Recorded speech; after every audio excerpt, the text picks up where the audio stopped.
এই সত্য ঘটনা ভারতের উত্তরবঙ্গের একটি ছোট্ট গ্রামে ঘটেছিল। কাহিনী বর্ণনাকারী হল সুমন চক্রবর্তী, গ্রামের একজন স্কুল শিক্ষক।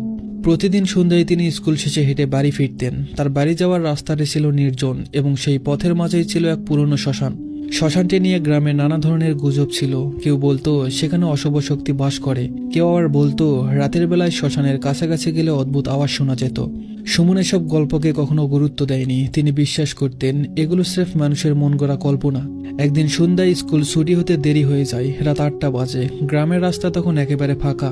তিনি প্রতিদিনের মতো শ্মশানের পাশ দিয়ে বাড়ি ফিরছিলেন। হঠাৎ করেই তিনি অনুভব করলেন চারিপাশের বাতাস ভারী হয়ে উঠেছে।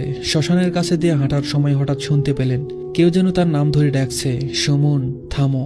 তিনি থমকে দাঁড়ালেন, পেছনে তাকিয়ে দেখলেন রাস্তা ফাঁকা, আশেপাশে কাউকে দেখা যাচ্ছে না। প্রথমে ভেবেছিলেন হয়তো কানে ভুল শুনেছেন, কিন্তু ঠিক তখনই আবার সেই ডাক শোনা গেল। এবার আরো স্পষ্ট, সুমন, থামো। সুমন সাহস করে পিছনে তাকিয়ে শ্মশানের ভেতর নজর দিলেন। তিনি দেখলেন শ্মশানের ভেতরে একটি সাদা পোশাক পরা অবয়ব দাঁড়িয়ে আছে। দূর থেকে দেখে মনে হচ্ছিল কেউ যেন হাত বাড়িয়ে তাকে ডাকছে। তিনি হতবাক হয়ে গেলেন, ভয় পেয়ে পা বাড়ানোর চেষ্টা করলেন, কিন্তু তার পা এক জায়গায় আটকে গেল, যেন কেউ তাকে থামিয়ে রেখেছে। সুমনের ভেতরে একটা দ্বিধা তৈরি হলো, তিনি পালাবেন নাকি এগিয়ে দেখবেন সেই সাদা অবয়বটি আসলে কি। কিন্তু তার মনের সাহস তাকে এগিয়ে যাওয়ার ইঙ্গিত দিল। তিনি ভেবেছিলেন হয়তো কোনো গ্রামবাসী বিপদে পড়েছে এবং তার থেকে সাহায্য চাইছে। শ্মশানের দিকে যতই এগোতে লাগলেন, তার চারিপাশের পরিবেশ অস্বাভাবিক মনে হতে লাগলো।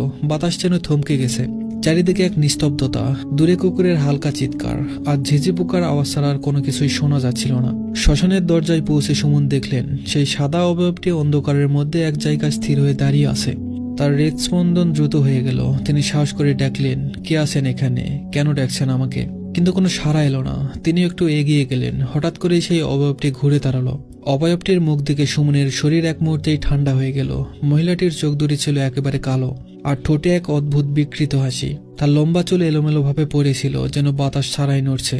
মহিলা নিচু স্বরে বলল, তুমি আমার ডাক শুনে এসেছ, কিন্তু এবার কি করবে? তোমার পালানোর উপায় নেই। সুমন কিছুক্ষণ স্তব্ধ হয়ে দাঁড়িয়ে রইলেন। ভয় তাকে সম্পূর্ণ গ্রাস করেছিল, তবে তিনি বুঝতে পারলেন ভয়ের কাছে হার মানলে এখান থেকে বের হওয়া সম্ভব না। মহিলা বলল, তুমি কি জানো এই শ্মশান কেন এত ভয়ঙ্কর? আমি এখানে মারা গিয়েছি কয়েক বছর আগে। আমাকে যে মেরে ফেলেছিল সে তোমার মতোই একদিন এখানে এসে আটকা পড়ে গেছে। সুমনের মনে আরো ভয় জন্মালো। তিনি জিজ্ঞাসা করলেন, তোমার কি হয়েছে? কেন আমাকে ডাকছো? মহিলাটি তখন বলল, আমি এই শ্মশানের আত্মা। আমার দেহ এখানে পুঁতে রাখা হয়েছে, কিন্তু প্রতিশোধ নেওয়ার আগ পর্যন্ত আমার আত্মা শান্তি পাবে না। তুমি যদি সাহস করো তবে আমাকে সাহায্য করো, কিন্তু যদি ভয় পাও তবে এখানেই আটকা পড়বে। সুমন বুঝতে পারলেন তার সামনে দুইটি পথ, হয় তিনি ভয়কে জয় করবেন এবং মহিলার রহস্য সমাধান করবেন,